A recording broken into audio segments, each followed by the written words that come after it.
Go for those who hey, I send back ready. Honorable, I want to say the origin of Akoko photo. Debut. Na State Farms. State Poultry Farms. Entina picture Akoko emphony ewo billboard so ewo enimwa. Any edit to the whole area Akoko photo. Oh, I see. Ukok very big feed mill near ade nyina. Egu. Hey. Ebiu. Yeah, legends. Yenimu go, but yenimu ye. Ghana de. I dey say Ukok mas abako even akoko amon. Akoko amon. Honorable Mache, ya da se anope you. Adwuma mu te say. Adom yara. Ye de nyame ase. Adom yara. Mismi chiamo eni motiefo nyina. Na mo kan say na nsan de me yade. Oh, na say ya fi ni edi enkraba. Na say de ase obe yade. O te dem kan no. Me say na say de ase obe yade. Me yade. Sa. Masesam suban. O se samba, o nyanse sanwi. Oh, onabo o se samba na nyanse sanwi. What you say? Na ya se no adum so che. Oh, light of kakra bisi. Oh, yes, no more the test ade say. Ebe ya. It bear 5 minutes people. Sao. And then the nye dum so. Dum so dey mfie na ansem. Sao. Te no ade na dum si. Ye blackout keke. I see. Enye dum so. Na enra efri nra we press anu wie ye de yakenkan bi dum so de e ba bi ya ntia no de enkoda ba bi. Yes, say, o see yenya 5G. Na 5G no nensem wo ho. Anye bia yenya 5G. Ye beye 5G. Ye beye. Nyame ye adom a afie nkwa wie ye de na yenya 5G. Na se nyina e wo se o sha ase e wo baabi. Abakosem wo ho na ye de esua yana muntu ye de asesa yana muntu ana yatoa so ne de abo yembra na wohwe said ye si aye yen telecoms adwumai over the years spectrum no yeton abanton oginisika no okon baby kwan ya company ne be fa so de obeto no be fa so e di a roll out the network ne de ono a nasemo a nanso baby a we are see yedri abefo enhyehyei na obia de ebo ne bra I say lessons kakra you free covid ni says woni network a na bibiri wo ho a wo ya ebe edin ama adesua apomuden kuayo edwadie even ya yenkita hodie so many things are ebe here network ye here high speed network wo ba bia na aboa ye man no empuntu enu bi ne friend digital economy no enti ya transia hwa se last auction ye was for spectrum year 2015 ye ton 4G no ema company ba kwa ono kwa etumi etoye ye MTN na free timer omo akwa spectrum no bepemne ye hwe kwan a omo afa so omo roll out 4G networks ni wo memu ha nyina ase slow kakra na umblemu if you say infrastructure no niam e wo say omudigu akwan mu no ne boarding enti baby ode be kwa obenya ne mfa so ntem na ho no de be ko okay baby a onya mfa so papa bia no there's no commercial incentive e be ma no e di akoho. Okay. To the whole country, 15% of the population per any use 4G. Nanso say ye pese ye mayi tumpon. Na abefun hihye ya abai nyina ye tumi ye bi wo Ghana ha nyina e was ye make sure say network no high speed broadband network na tumi akoba bia. Enti ya trans ya hwea se CSA ye auction bi one or two companies per ene betumi ato sisia wo Ghana hasen and obefri amanonye se oba ba abeye no no so ba sa slow rollout ya na yebehu enti aban botai a wa yese ye pese yenya connected Ghana 100% digital Ghana by 2030 no yentumi enhu sa botai no emmem okay enti e was ye tu anamon foforo enka auction ne de aban ba ginisika na ye besie bia nya na se nanso e wo se ye di eni edi echire na ehia yen kwan yon be fa so on be roll out and so should be of concern to us. Enti ya transia to adwea ebise momo wonim die wo mu ana globally ne eba ne se yente eka na individual companies ne bo in terms of rollout no na yen nyina yen kam mum because obi ahia obi anso hia for ne subscribers ebeboa ma ban botae da nim se yebe connect yen man so abemuntam enti yeti company bia obi aka ho bi na ankrankra so omwo ne sika omwo sika ombetumi invest eka ho bi na ye ka omu nyina bom na ye si infrastructure ba ko se obi an use a eno boa sense we nam ha intin se ye to it se fiber o hwa ye major towns no obi a le fiber e wo hono mo. Okay. And so ye joining sa fiber na enkebe to me etwa the whole country when share be 10 times over. And so obi a ele ne de e de ayo no an business. Enti ne be boama ye man ye tumpon no ye no ho no mo hwe. Okay. De be boama omo adwuma no enya emu mfaso na no ho e no mo hwe. But ye betumi aye na wadwuma na nya mfaso na aban ne nso so botae e wo na nim so opese o connect o de network ko ba bia high speed network ko ba bia nso so etumi abem. Enti ne take a decision say yenye auction yenton na ye beti company na ye de ama sa company no network operators ni nyina eka ho private investors nso on person mu disi on sika be hye mu nso so eka ho na ye nyina ya tenase na ya sese ye rolling out nationwide 4G and 5G network. Ye to me yasa within the next 3 years ye be to me connect 80% of your money to high speed broadband. Na mfa ho baby a wote Ghana ha bia we be to me aye wadwuma ebe boa ma ye mebu ni nsusu enya adwuma ye be ma won adesua no ne nkyerɛkyerɛ no nso atumi aye abefo ayi abefo nkonya ibi na ye de asolve your problems a ye wo ebe boa digital financial inclusion ebe boa kuayo ebe boa adi apomudin ebe boa adesua ebe boa amman nkasa nso ni sikasam nhwehwemu a ITU Broadband Commission International Telecoms Union and UN Broadband Commission mu nyina aye ne kyerɛ sɛ utumi tre high speed broadband mu by 10%. Mu GDP ekosro by 1.5 or 2%. Between 1.5 and 2%. Any 10% increase in broadband penetration increases your GDP by 1.5 to 2%. So if we can move from 15% to 80% in 3 years, it would definitely have an impact on your GDP, your economic growth. And so, and there are many reasons in here. Yen pentem say ye besi neutral infrastructure, shared infrastructure company. Obia ka ho ebi. Ankran so ombe to me edi wonsika ashem atonsa Africa ones. Na yenya best technology available today. Entinye the company no if you say we die ebetumi aye adwuma ne boofo kakra ntime nkonko fe no na memfa nkoye na menya memfa so kese there be the best available technology today.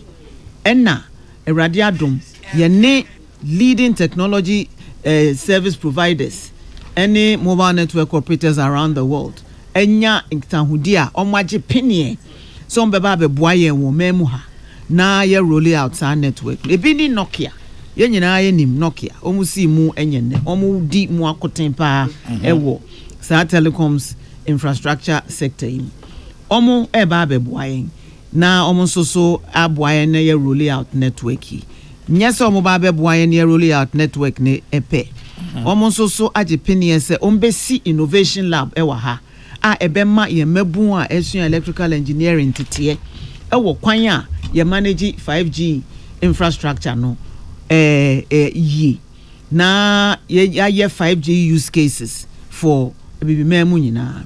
Okay. Another company largest Indian managed services company Efrewo Tech Mahindra almost also a Microsoft partner. Into omone Microsoft ena eba be ye another technology be amayenya and also so a friend cloud call me who's it is missing I can wo trim but jume bi omo ba be ye beboyen company ni be hia sa cloud call no so onto omo so the best in class most innovative current technology ni bi e de brain. The largest mobile network operator ewo wiase afa na nyina ewo India a friend no Reliance Jio omo sister company be a friend no Radisys omo so agipini say ombeba ba beboa yen na ye lesa networking sa mobile network operator Reliance Jio omo 477 million subscribers omo shall 8 years ago. Within 8 years omo ababe overtake all existing mobile network operators abe number 1. Se umbetumi ayesa mfie nwotwe a ye pese omo de sa wonim de na ye de bo a won mutumi yesa ne bi breye ewe bi memu ha omo so omo ye interested say yen hyase wo Ghana ne yen hwe se de betumi aboa mo na mo aye mo de ye free ha ya tre ye hye mu akọ ebibi memu enti there's a lot of interest in this. Microsoft so ye ne won e kasa omo so omo pese omo beka ho na ye say adwuma enti leading companies in the world share sa shared infrastructure ye pese ye butaye dayanim ne ye simple 100% digital Ghana by 2030 na ye chance ya afie ya within the next 6 months almost ye betumi a launch 5G service no ewa ha ombesi 4400 4G 5G base stations usha 4G ye super now 15% of omai pe ena ewo access to it say ye tenase na ye hwe na ye jai companies na say omun roll out a hefim na baby etia ene yetie okay tie wose ye tu anamon fufuro bi na ye nhihye fufuro bi na eboa na ye tumi ede network high speed network betumi aboa ye wo memu ha ama obi etumi atena baby edi ni adwuma bi opeso odie abefu kwan so etumi aye nti enunti ene ye de sa network yi ebe okay bisa se na den na company fufuro a yate no hono me banya abotre me wasem bisa wo hopa nto de hono twen ansa me pesa me tene ma be nketenkete enan bi free de wakan mu ansa na yakọ company a wo de adwuma na ama no de di kan se wa wogitum se 4G no a modema MTN no anko Ghana nyina ehhehye aye no wo mo eye no na bibia ni ho a ehye wo mo se at least ese wo timi cover ebia o man nyina space bi in a certain period of time and 2 do we really have 4G network? 4G ni dey will be yeah adwuma say 4G no e betimi anya 4G in name but ebia in reality na 2G maybe e will be assessments aye nyina say spectrum no omu use but adwuma say targeted at specific sectors of the economy. Okay. Omo big companies ni ankrankra yepe high speed internet ni na ye use. Omo so na betumi atua ho eka. Okay. Enti ontumi nhya ne keten se onfa nko baabi a because eka wo. Enti obeka se baabi ode beko a obenya ne mfa so ntem ho enode ebeko. But eno so emwa the holistic development of the country. Okay. Eno ntini yesi yenko sa line ni bio. Na ye de ye betty company na ya se won specific target say moon rolling out within a certain time na obia opese o use sa network no ede na adwuma no ono so aba be lease capacity bi e wo ho no de aye enti ano no ebe free ebe boa existing network operators no na sa capital expenditure no omo mo sa aka no okay nanso operating expenditure marketing ne service offerings niema ombede sa network ne be ya e be attract customers no mo aba won ho no eno na omde won sika e be ship enti eno be boa kra ma yenso so yenya more competition in the sector as a ne Vodafone eche ya ansa no mbeje 4G spectrum bi ache enso omuntumi enroll out as quickly as send you musi epen no because of a kana ewo no ti sa network bi ba almost so betumi quickly atre won hiem ama more subscribers enya access to 4G. And there's a lot of thinking acco into shared networks. That's the way to go. If you say obia ejitum say instead say obia bebo en campaign prince ane de yan ka yan ho de mom na yen si ne nyina yen use ti said ye sika akwan a obia anka say me ye me de wo me pie anim na won so wato aso ana baby me pese me konen kwa na me ye me kwa akwan na kwa akosi waste of money and energies and time. But one company yeah no be a fasuna utu ya utola at least utumi de ye adwuma ope ana yesi dan onye obi a na betumi yesi ni dan yesi dan na si ho wakwa akon han ne rooms a wo hia wo mu no wa han utumi de ye adwuma ope se oye. That's the same similar thinking behind shared networks no. Okay. And you pull your resources together, build the network and lease the capacity on it to one person who use. Mokai say and chepi yema Ghanaian companies bebre licenses. Kransa yema MTN 4G license no. Na idea ne say sa Ghanaian companies ne kwa na be high speed data. Ti yema tretria Blue, Broadband Home, Gold Key, Surfline, even Busy who said quite a few. Omu nyina egu sa companies ni nyina egu adentia because akandia ombe hia omu de besi sa networks no na ebro won so it's very very capital intensive but say ebro omu so a ebra ye dey ma wo mu no assessment be ne ye hu say nyumaku ya ye dey ma omu no omu wa hoden a ombetimi dey operate sa question e dey mean to me answer because nyame na ma sa license una am a sector minister ene and she say I can discuss it because yen implemented policy now policy. The idea was good. Say ebeboa indigenous Ghanaians so no to me enya part of sa infrastructure space. But now me license say menye broadband data. One yen exclusive. Okay. Not me small struggling Ghanaian company. One me license say menye data. We are wasa kwa koton Spectrum ni bio asama MTN huge conglomerate or what deep pockets some men me compete in the same space or no base in the network no aji customers ni na me nya iska krapo a me to me roll out and that's what happened. We gave with one hand and took with the other. Senkia de man ketwa ne nkwa na ye boa won na nkakra kromo ye at least o betumi akobo besia se nipa e wo ga na omu hia sa a service ni into ma miskana me the see network ya menya ehun faso abetua ehun ebusia no so ye ma enketwa no license na ye ma akese no at the same time and no it didn't work wo bra na akese no kra ewo ye iskasam kra to nchen owo connections dada connections in terms of ABS subscribers dada so a little policy inconsistency there.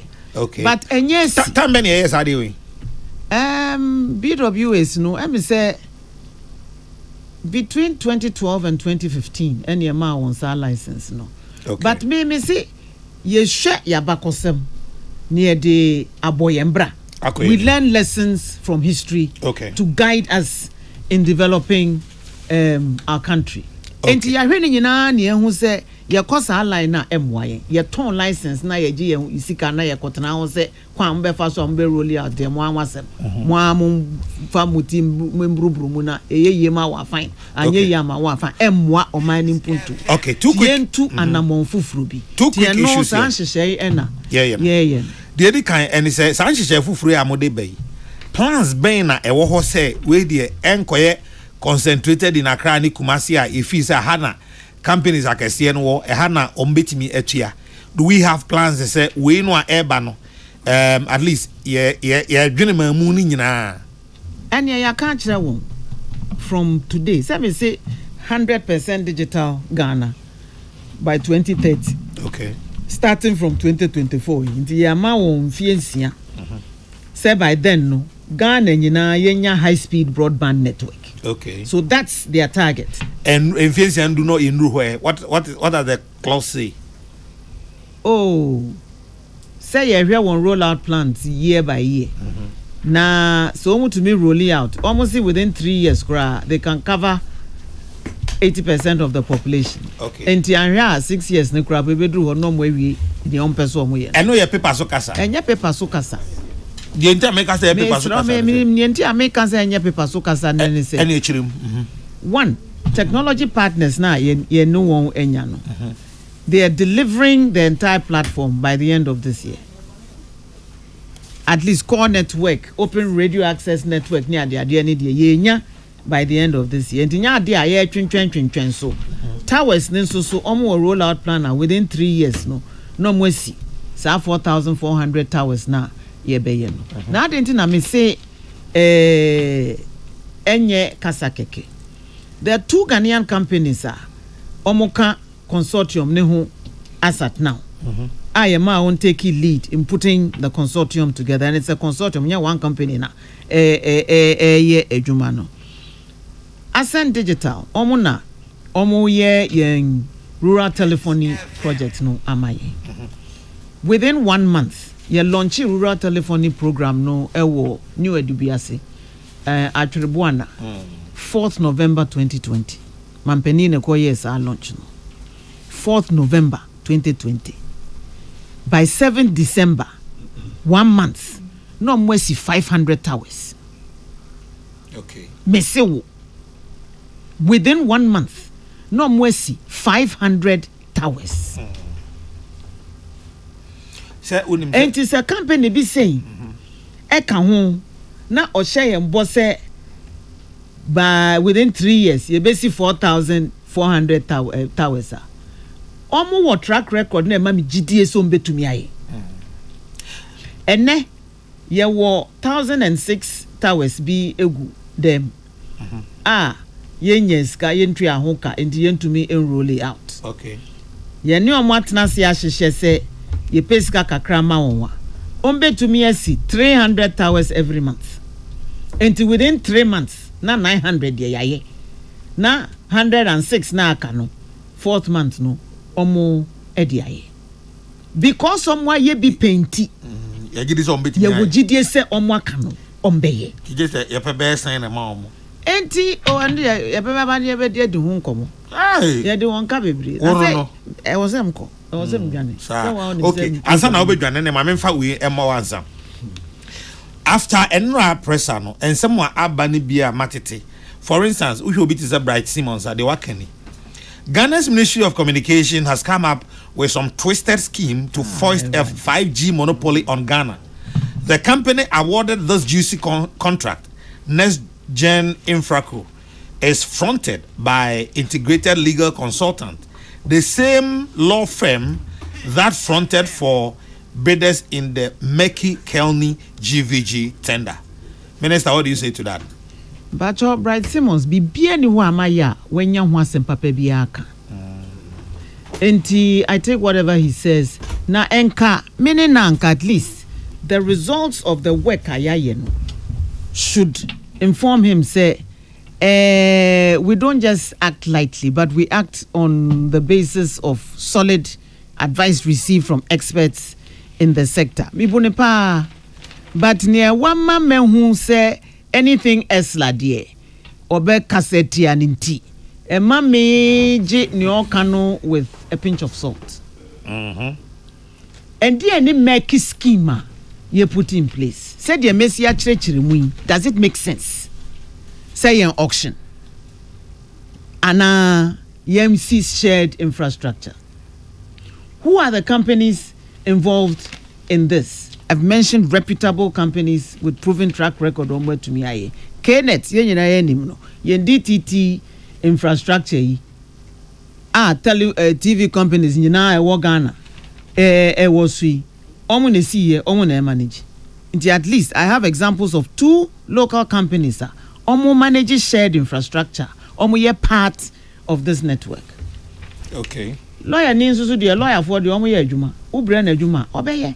we are comfortable with lawyer ni n'adwuma obeto aso a use no. That's how you build relationships. Okay. Enti ono aye na dwen se kelni GVG no free time aye no se wompe and wa ko atia de akokot na ya ma won knockout enti the Esla be can be ade omo ne Esla o problem.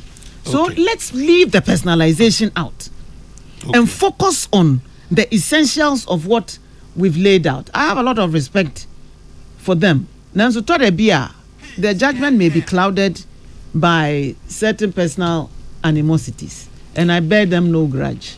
Okay. Questions about no pain, you know, wouldn't nibre enti. Would you be Sammy? Mammy come you, may canning in our boom or Sammy, you pay. We are Quadra Santese or Bepe dispatcher, mammy. Mate, Mamako, who we are, in fact, mean be south. May promise us that we mean be south. Okay, well, I'll say, it appears we have put all our eggs in one basket. Where do we tend to should NGIC fail? That's number 1. 2. Some have questioned the transparency and fairness in this procurement process. What is your response to that? And then the last one says, we acknowledge this is a special purpose vehicle, but why should a company incorporated on August 16, 2023 be awarded this contract, particularly when the president granted executive approval on August 22nd?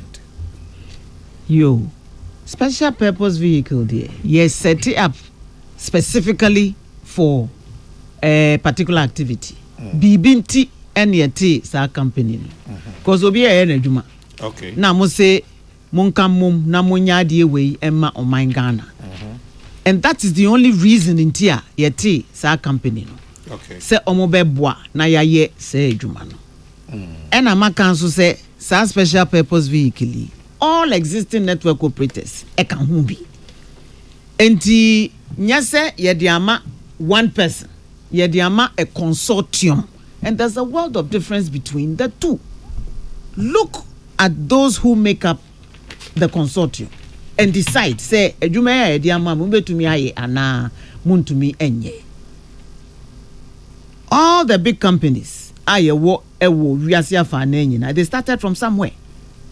They were incorporated on some date, started doing some work, and grew to become who they are today. Enti wa nwa akola na obedenyi aye obrempon. E won say wo no. So how much longer should we have incorporated it? 2 years, 3 years, 4 years, 5 years? What difference does it make? Enti mesre, it's not as if say ye sheda ena ye de kwama ankrofobia omuni adwuma no hu enimdie. Matre what Ascend Digital has been able to do. Matre what KNet has been able to do. Yenyina enim what MTN can do. Yenim ejuma Airtel Tigo 80 eye. Yenim ejuma Telecel formerly Vodafone eye. Omunyina aka consortium ne ho. Technology partners ni bi are expressing interest say they will acquire equity at some stage in the company. Okay. Private investors and so say you better acquire equity in this company in the business. Into sa companies ye dwuma ye de ama won betumi aya na omo ntumi nye. So company bit to say Vodafone ana Etisalat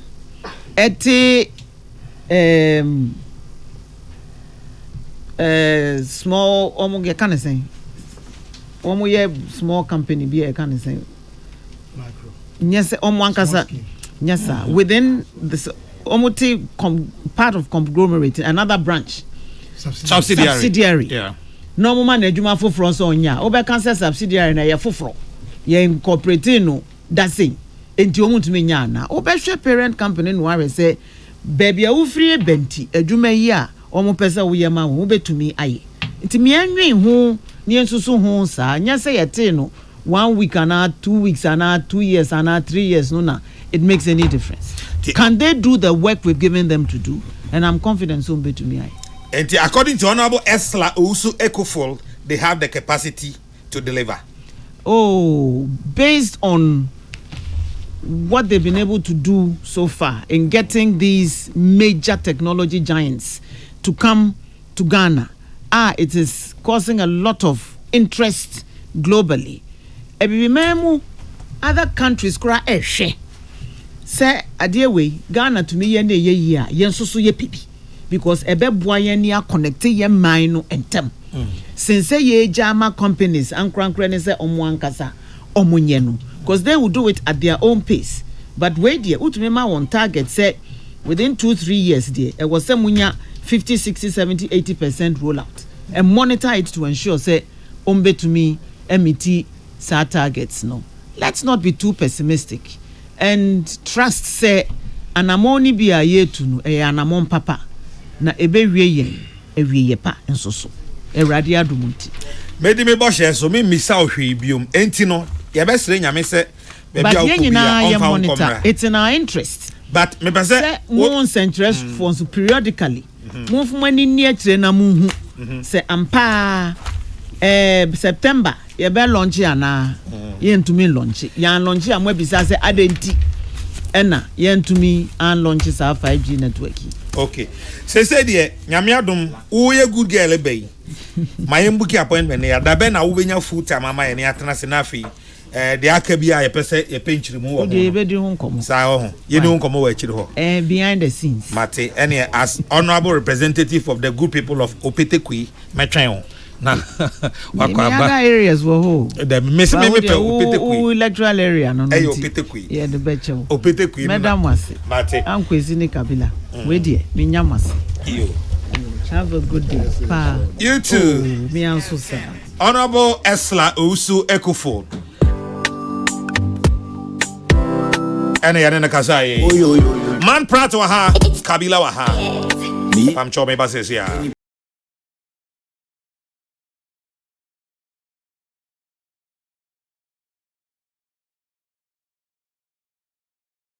for whipping out your favorite China.